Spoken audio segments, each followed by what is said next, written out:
നിങ്ങളെല്ലാം ആകാംക്ഷാപൂർവ്വം കാത്തിരുന്ന സുരേഷ് ഏട്ടനായി വഴിമാറിക്കൊടുത്തുകൊണ്ട് എന്റെ വാക്കുകൾ നിർത്തുന്നു. നമസ്കാരം.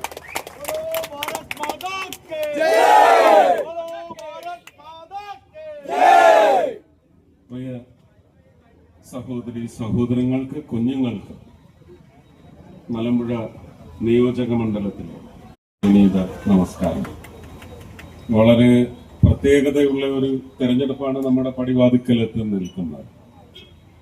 പ്രത്യേകതകൾ നിങ്ങളുടെ ജീവിതത്തെ സംബന്ധിക്കുന്ന വിഷയങ്ങളിൽ ഉണ്ടായിട്ടുള്ള അതിനൊരു തലോടൽ നൽകേണ്ട ഉത്തരവാദപ്പെട്ട ഭരണപക്ഷത്തെ ആയാലും അതിന് ഉത്തരം കിട്ടില്ല, അവർക്ക് ഉത്തരം മുട്ടും. അത് പൊതുവേദികളിലൊന്നും ചോദിക്കണ്ട. ഇത് അവലോകനം ചെയ്യുന്ന രാഷ്ട്രീയ നിരീക്ഷകരും അവരെ എതിർക്കുന്ന പ്രധാനപ്പെട്ട കക്ഷി ഒറ്റക്കക്ഷി എന്ന നിലയ്ക്ക് ഒരു മുന്നണി NDA ഇലക്ഷൻ പ്രചരണവുമായിട്ട് പ്രചരണമുഖത്തിറങ്ങുമ്പോൾ അവർ പറയുന്ന വിഷയങ്ങൾ സത്യമല്ല എന്ന് പറയേണ്ടത് നിങ്ങളാണ്. സത്യമാണെങ്കിൽ അത് നിങ്ങൾ പറയണ്ട, അതിനുള്ള പ്രതിവിധി കാണേണ്ടതും നിങ്ങളാണ്. കുടിവെള്ളത്തെ സംബന്ധിച്ച് ഇവിടെ പറഞ്ഞു. ഈ റംദാൻ കാലത്തും ഒവു എടുക്കുന്നതിന് വേണ്ടി ഒരുപക്ഷെ ജലമില്ലാത്ത ഇടങ്ങളിലേക്ക് ഇലക്ഷൻ മുന്നിൽ കണ്ടുകൊണ്ട് എന്നൊന്നും ഞാൻ വിമർശിക്കുന്നില്ല. എങ്കിലും ജലം എത്തിച്ചു കൊടുക്കേണ്ട ഒരു അവസ്ഥയുണ്ടായെങ്കിൽ ജൽനിധി മിഷന്റെ പദ്ധതിയുടെ പ്രകാരം കേരളത്തിൽ ഏത് പ്രദേശത്താണ് നരേന്ദ്രമോദി സർക്കാരിന്റെ അല്ലെങ്കിൽ ജൽനിധി മിഷന്റെ പൈപ്പുകൾ എത്താത്തത് എന്ന് പ്രിയ മാധ്യമ സുഹൃത്തുക്കൾ ഒന്ന് കണ്ടുപിടിച്ച് തരണം. അങ്ങനെ എത്തിയ വലിയ പൈപ്പുകളിൽ നിന്ന് ഏതാണ്ട് പരമാവധി 8 കിലോമീറ്റർ സർക്കാരിന്റെ, കേരള സർക്കാരിന്റെ സഹകരണം കൊണ്ട് മാത്രം, ഔദാര്യമല്ല, ആ പദ്ധതിയുടെ നിഷ്കർഷതകൾ എന്തൊക്കെയെന്ന് പത്രധർമ്മം മനസ്സിലാക്കും. ആ വലിയ പൈപ്പിൽ നിന്ന് അവസാനത്തെ മില്ലിമീറ്റർ പൗരന്റെ വീട്ടിലേക്ക് ഒരു ടാപ്പ് അടക്കം, പഞ്ചായത്തായാലും മുനിസിപ്പാലിറ്റി ആയാലും കോർപ്പറേഷൻ ആയാലും വാർഡ് മെമ്പറിൽ തുടങ്ങി MLA വരെ എത്തി നിൽക്കുന്ന മുഖ്യ സ്ഥാനക്കാരുടെ പിടിപ്പുകേടാണെന്ന് ഞാൻ ഇവിടെ നിന്ന് പറഞ്ഞാൽ അത് അസത്യമാണെന്ന് ഞങ്ങളുടെ എതിർ കക്ഷികളുടെ മുഴുവൻ രാഷ്ട്രീയ പ്രവർത്തകരും തെളിയിക്കണം. കുടിവെള്ളത്തിന് നിങ്ങൾക്ക് മുട്ടുണ്ടായിട്ടുണ്ടെങ്കിൽ അത് പരിഹരിക്കാൻ വേണ്ടി കഴിഞ്ഞ 10 വർഷക്കാലമായി, 11.25 വർഷമെന്ന് ഞാൻ പറയുന്നില്ല, ഗംഗാ പദ്ധതിയുടെ പരിധിക്കുള്ളിൽ നിർത്തിക്കൊണ്ട് ദേശവ്യാപകമായിട്ട് ഉമാഭാരതിജി കേന്ദ്ര ജലവിഭവ വകുപ്പ് മന്ത്രിയായിരിക്കുന്ന സമയത്ത് തുടങ്ങിവെച്ച പദ്ധതിക്ക് പിന്നെ ജൽനിധി മിഷൻ എന്ന് പറയുന്ന പേര് നൽകുകയും ഭാരതത്തിലെ മുഴുവൻ പ്രദേശങ്ങളിലേക്കും 28 സംസ്ഥാനങ്ങളിലും 8 യൂണിയൻ ടെറിട്ടറികളിലേക്കും, അത് ഇതിനു മുമ്പ് 29 സംസ്ഥാനങ്ങളായിരുന്നു. ഈ ശ്രമം നടന്ന് നിങ്ങളുടെ ജനിച്ചു വീഴുന്ന കുഞ്ഞിന് ആദ്യത്തെ തുള്ളി നീര് വെച്ചു കൊടുക്കുന്നതിനും യാത്ര പിരിഞ്ഞു പോകുന്ന പൗരന് അവസാനത്തെ തുള്ളി ജലം നാവിൽ ഇച്ചു കൊടുക്കുന്നതിനും ജലമെത്തിക്കാൻ നരേന്ദ്രമോദി ശ്രമിച്ചു. കേരള സർക്കാർ അതിന് സഹകരിച്ചില്ല എന്ന് വന്നാൽ ആ കേരള സർക്കാരിലെ ആരൊക്കെ അതിനെതിര് നിന്നു, നിങ്ങളുടെ ലഭ്യതയ്ക്ക് എന്താണ് അതിന്റെ കടയ്ക്ക് കത്തിവെച്ചു എന്നുള്ള രീതിയിൽ തന്നെ മനസ്സിലാക്കിക്കൊണ്ട് നിങ്ങൾ ഇത്തവണ അതിനൊരു പ്രതി നടപടി സ്വീകരിക്കണമെന്നാണ് എനിക്ക് ആദ്യം നിങ്ങളോട് അഭ്യർത്ഥിക്കാനുള്ളത്. ഇത്തരുണത്തിൽ മലമ്പുഴ നിയമസഭാ മണ്ഡലത്തിൽ കൃഷ്ണകുമാർ ജയിച്ചു വരിക എന്നുള്ളത് ഭാരതീയ ജനതാ പാർട്ടി നയിക്കുന്ന NDA സഖ്യത്തിന്റെ ആവശ്യത്തെക്കാൾ കൂടുതൽ പാലക്കാട് ജില്ലയിലെ ജനങ്ങളുടെ അത്യാവശ്യകതയാണെന്ന് നിങ്ങൾ മനസ്സിലാക്കിയാൽ വമ്പിച്ച ഭൂരിപക്ഷത്തോടെ തന്നെയാണ് രണ്ടാം സ്ഥാനക്കാരനോ മൂന്നാം സ്ഥാനക്കാരനോ പോലും ആ സ്ഥാനങ്ങൾ നൽകാൻ യോഗ്യതയില്ലാത്ത അവസ്ഥയിലാക്കി എടുക്കേണ്ടത് നിങ്ങളുടെ ആവശ്യങ്ങളായിരിക്കണം. ഇതിനൊക്കെ കുറിച്ച് സംസാരിക്കുമ്പോൾ ഉടനെ ചോദിക്കും എന്തുണ്ടാക്കിയെന്ന്. അതാണ് അവരുടെ ഒരു വ്യംഗ്യം. അവസരം തരൂ. നിങ്ങൾ മാറി മാറി പരീക്ഷിച്ചിട്ടുണ്ട്. ആരെയൊക്കെ പരീക്ഷിച്ചു? ഞങ്ങൾക്കൊരവസരം തന്ന് നിങ്ങൾ ആദ്യമായി പരീക്ഷിക്കും. 5 വർഷം കഴിഞ്ഞ് ഞങ്ങളെ ചോദ്യം ചെയ്യും. അതുമാത്രമേ സാധ്യമാവൂ. ഇപ്പോൾ ഇവിടെ കൃഷ്ണകുമാർ സൂചിപ്പിച്ചു, ഒരു MP എന്ന നിലയ്ക്ക് എന്റെ ഫണ്ടുകൾ അതൊരു വലിയ അജണ്ടയാണ്. പത്രക്കാരൊക്കെ അതിന് ഒരുപാട് കൂട്ടുനിന്നിട്ടുണ്ട്. ഏറ്റവും വലിയ പത്രം ഗോയൻകേട് പത്രമാണ് 2 MP-മാരുടെ കഴിവുകേടെന്ന് പറഞ്ഞ് പ്രൊജക്ട് ചെയ്ത. ബാക്കി 18 പേരും അവർക്ക് ദൈവങ്ങളാണ്. എന്തൊരു രാഷ്ട്രീയമാണ്, എന്തൊരു അധമ രാഷ്ട്രീയമാണ് പത്രക്കാരൻ കളിച്ചത്.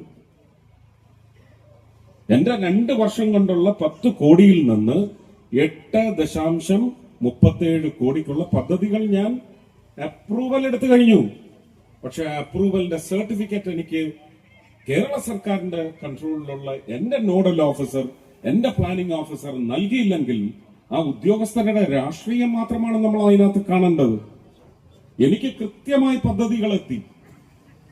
അത് ആ പദ്ധതികൾക്ക് എങ്ങനെ കൊടുക്കാൻ സാധിക്കും, എങ്ങനെ കൊടുക്കാൻ സാധിക്കില്ല എന്നുള്ളത് വ്യക്തമാക്കി തന്നതിന്റെ പശ്ചാത്തലത്തിൽ 45 ദിവസത്തിനകം എനിക്ക് തരേണ്ട അപ്രൂവൽ തന്നിരിക്കുന്നത് കഴിഞ്ഞ ലോക്കൽ ബോഡി ഇലക്ഷൻ കഴിഞ്ഞിട്ടാണ്. അപ്പൊ അജണ്ട എന്താണെന്ന് മനസ്സിലായില്ലേ? ഒരു പത്രത്തെ, ഒരു പ്രധാനപ്പെട്ട പത്രത്തെ എടുത്ത് തന്നെ അവഹേളിക്കണമെന്ന് പറയുന്ന അജണ്ട ജയിച്ച നിമിഷം മുതൽ കേരളത്തിൽ രൂപീകരിക്കപ്പെട്ട അജണ്ടയാണ്. ആ അജണ്ട പക്ഷേ എനിക്കെതിരായിരിക്കാം, എന്റെ രാഷ്ട്രീയ കക്ഷിക്കെതിരായിരിക്കാം. പക്ഷെ കടയ്ക്ക് കത്തി വെച്ചിരിക്കുന്നത് നിങ്ങളുടെ തൊള്ളയിലാണ്. ആ കത്തി ഈ അധമ രാഷ്ട്രീയക്കാർ 2 പക്ഷവും ചെയ്തിട്ടുള്ളത് എന്ന് മനസ്സിലാക്കാൻ നിങ്ങൾക്ക് സാധിക്കണം. അതിന് ഞാൻ പറയുന്നത് വിശ്വസിക്കണ്ട, എന്നെ ഖണ്ഡിക്കുന്ന മറ്റുള്ളവർ പറയുന്നത് വിശ്വസിക്കണ്ട. നിങ്ങളുടെ ഒരു കണ്ടെത്തൽ ഉണ്ടാവണം, അതിന് നിങ്ങളുടെ അന്വേഷണം ഉണ്ടാവണം. അപ്പോ രണ്ടല്ല രാഷ്ട്രീയത്തിന് നിങ്ങളുടെ പക്ഷത്ത് നിങ്ങൾക്ക് രാഷ്ട്രീയം ഉണ്ടാവാമില്ലായിരിക്കാം.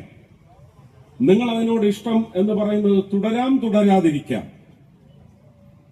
തുടർന്നാലും ഈ മണ്ണിന് വേണ്ടിയാണ് എന്റെ വോട്ടെന്ന് പറയുന്ന അടിസ്ഥാന തത്വത്തിൽ നിന്ന് നിങ്ങൾ വ്യതിചലിച്ചാൽ ഒരു കാലത്തും കേരളം രക്ഷപ്പെടില്ല. രാഷ്ട്രീയം, അടിയുറച്ച രാഷ്ട്രീയ വിശ്വാസം, ആ രാഷ്ട്രീയ പ്രത്യയശാസ്ത്രത്തില് ആത്മീയം എന്ന് തന്നെ ഞാൻ പറയും, വൈകാരികമായ ബന്ധം, ഇതൊന്നും അറ്റുപോവില്ല. പക്ഷെ എങ്കിലും മണ്ണാരുടേത്? ഒരു രാഷ്ട്രീയ പാർട്ടിയുടേതുമല്ല ഈ മണ്ണ്. ഇവിടെ ജനിച്ചു വീഴുന്ന കുഞ്ഞുങ്ങളുടേതാണ് ഈ മണ്ണ്. ഇനി ജനിച്ചു വീഴാനിരിക്കുന്ന അടുത്ത അനേകം തലമുറകളുടെ സ്വത്താണ് ഈ മണ്ണ്. ആ മണ്ണിലേക്ക് എന്ത് സംഭാവന നൽകും? ആ സംഭാവന നൽകുന്നതിന് വേണ്ടി നിങ്ങൾ തിരഞ്ഞെടുക്കുന്ന, 5 വർഷം കൂടുമ്പോൾ തിരഞ്ഞെടുക്കുന്ന ജനപ്രതിനിധികൾക്ക് തന്നെയാണ് ആ സംഭാവന ചെയ്യുവാൻ ഉത്തരവാദിത്വമുള്ളത്.